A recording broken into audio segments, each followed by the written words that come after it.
Assalamu alaikum rahmatullahi wa barakatuh. Hope you're doing well. I am in the kids' corner because there's total anarchy in the living room. So if you hear chaos, jumping, clapping, singing, toys making noise, then you know why.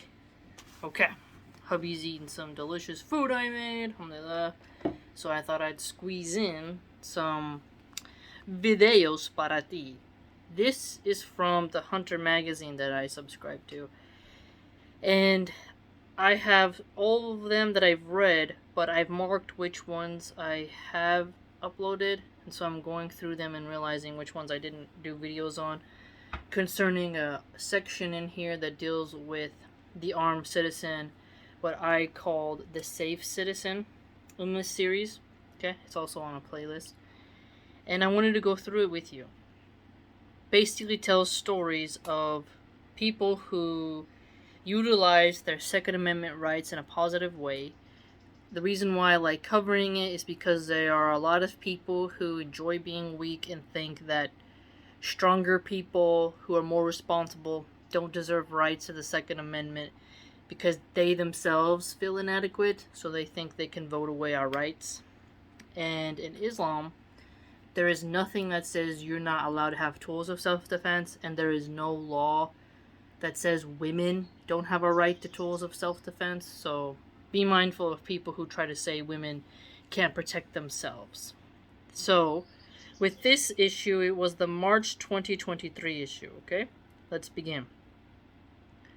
On December 13th, 2022, in East Point, Michigan, an unreported number of suspects allegedly approached the driver of a Dodge Charger and attempted a carjacking, whereupon a shootout occurred between the assailants and the Hellcat's driver, who was a concealed pistol license holder.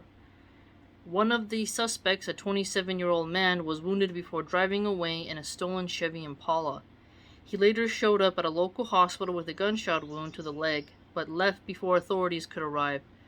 Police officers and special investigators were able to track the stolen Impala to a home where they witnessed the suspect driving it away. Authorities were able to arrest the suspect without incident. During the execution of a search warrant, authorities found evidence of the attempted carjacking inside the stolen vehicle. So he gets taken into custody, charged with assault. And what is interesting about this, the person had a concealed carry permit and was able to exercise that and saved himself from a carjacking. Carjackings are very common now, and people have a right to defend themselves from robbers. The kind of the liberal philosophy of lay down and put your belly up like how a dog does when it's scared is not sustainable.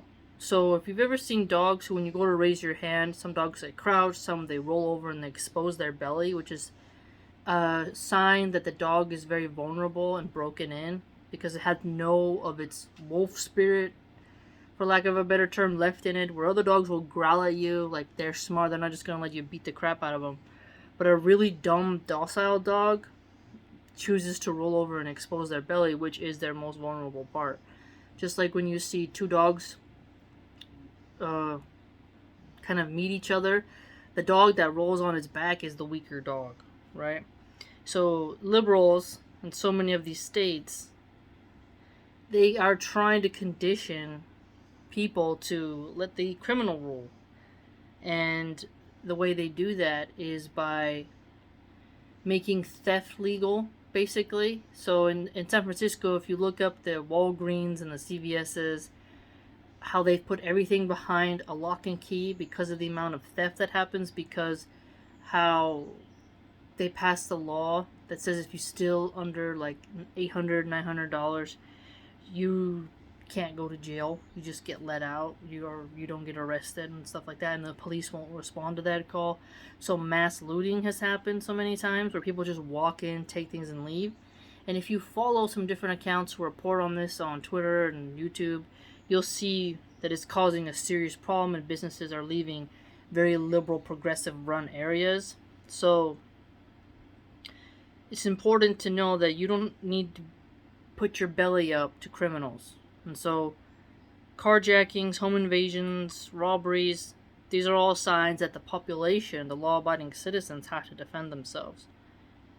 While liberals send money to Ukraine so that they can be protected, they are not allowing the citizens here to, and they fearmonger.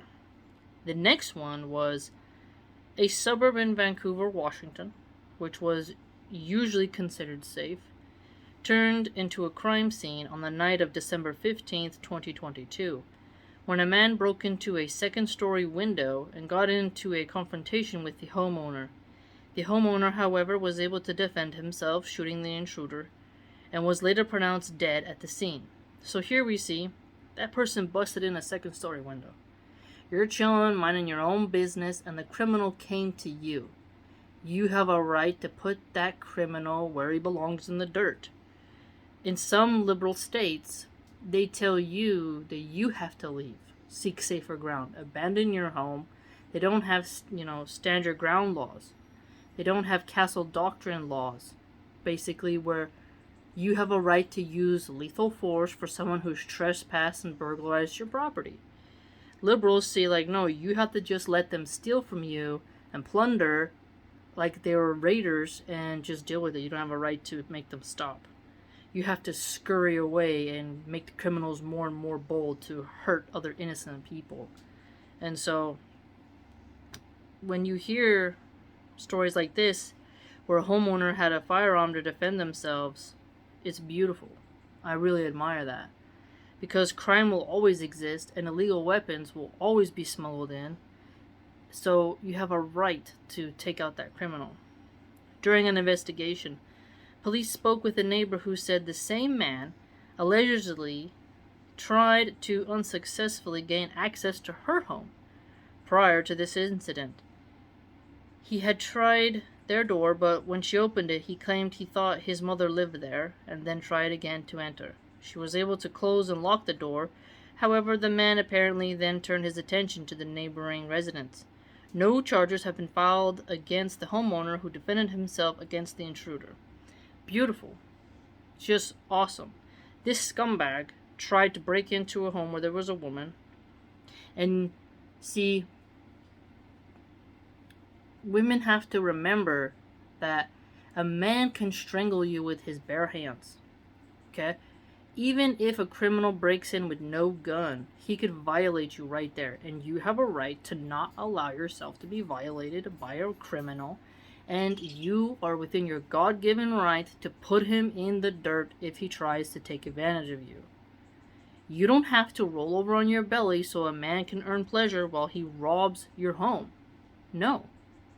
No. No. Okay? No. And so again, what do we see? These two stories thus far. Someone's in their car minding their own business. Another person's in their home. It's just a mess. The day after Christmas 2022, a tow truck driver in Detroit, Michigan was targeted by an armed robber at around 9:30 in the morning. 9:30 in the morning.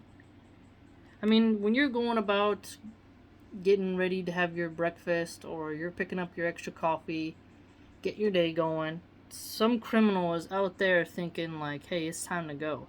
Some of us have the misconception of thinking criminals only operate between midnight and 3 a.m. It's just not the case.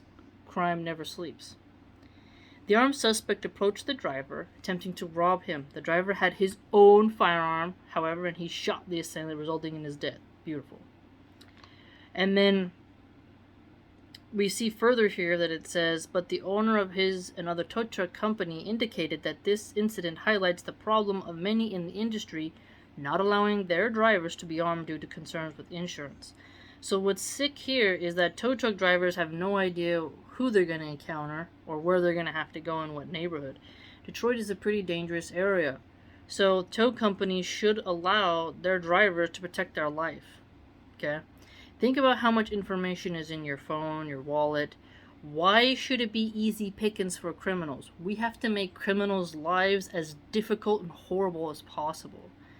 Good law-abiding citizens should have every ability and capability to stop a criminal from taking advantage of them. Okay? So it's beautiful that this individual was able to carry a gun. And now imagine the weaker men who are very soft, very afraid, and they're like, "Well, he's just a tow truck driver. Why does he need a gun? No, that's ridiculous. Just call the cops." It's like cops show up after something has happened. You need to be able to defend yourself. So with the two stories that we saw on the one page, carjacking, and then another one was someone in a tow truck being robbed. Then someone else in their home. People approaching your vehicle. People approaching your home. Some people mistakenly think if they stay in their bubble, they'll always be safe. With criminals, they seek out people to harm. They're not like people searching for bread, and they're just these oppressed people who have to just harm innocent ones so that they can survive. It's usually because they like to be evil and they have no regard for human life or private property. This one was a bit bizarre. An evening of bingo in Pensacola, Florida, took a strange twist on January 4th. Two women attempted to walk up to the doors of the bingo hall, seeking jumper cables to help start one of their vehicles. The women noticed a man and woman standing outside of the business and asked them about jumper cables. The couple responded negatively, and when the victims tried to go around the couple to enter the building, the woman who had been standing outside attacked one of them. At this point, the man drew a handgun and allegedly hit one of the women on the left side of the head. He then reportedly pointed the firearm at the woman and started firing in their direction as they were trying to run away. One of the victims ran back to her vehicle and left the scene. The other woman was able to run into the building. When the assailant attempted to follow her into the bingo hall, however, two armed citizens were able to stop his attack and hold him at gunpoint until deputies arrived. So, those two people who were able to have a firearm were able to make that person hold still until law enforcement could show up. Liberals have defunded the police. Ilhan Omar, shame on her. AOC, Rashida Tlaib, Cori Bush, these woke politicians have used BLM, Black Lives Matter, to defund police, which makes communities less safe and makes communities that are already struggling with security struggle. And so it's very important that people get educated. There's classes. Online videos are getting harder and harder to find because YouTube wants to censor educational videos of firearm safety, but will let you watch midgets twerk on a car as a rapper throws money on their tits. It's really quite degenerate what they allow. Or Mr. Beast videos, nonsense stuff. So you can seek out different blogs, go to different organizations and see what services they have for you, for your price range, and educate yourself. There's different books on self-defense. It's a process. If you get your hunting license, those classes online are long and extensive, and man, filled with a bunch of knowledge for you. And the more you study, the more calm and secure you'll be. There are men, especially non-American men, who infantilize women, really see them as perpetual children, half retarded, incapable, just really lambs who should expect to be beaten, and if you have any spine to defend yourself, you're a rabid feminist. Don't listen to those types because they're not going to be paying your hospital bills. They're not going to pay your therapy bills after you get robbed. They're not going to pay for you to fix your car or do anything like that a criminal ruined. So don't listen to their naysaying, or they say you knowing how to use a firearm is masculine. They don't care whether you live or die. They just want to call everything masculine and everything feministic, and they don't actually care what happens to you, and they don't know what you face in your area where there's crime. Okay? And a lot of them live at home with their moms, And they're not men who have to provide and protect for a family. They're still playing video games and doing red pill stuff. And so when you see examples here where both men and women have to defend themselves against criminals, understand that you have to be responsible, reasonable, and rational, and know that you have to do some preparedness and proactivity actions. Okay? Proactive actions. And have a wonderful talk with your local sheriff. Ask them questions, right? They're there for you to bounce ideas off of. And I highly recommend you go and talk to them. Let me know what you think. I hope you're doing well. And if you'd like to join my blog, it's www.subscribestar.com/MilahanArchive. Hope to see you there.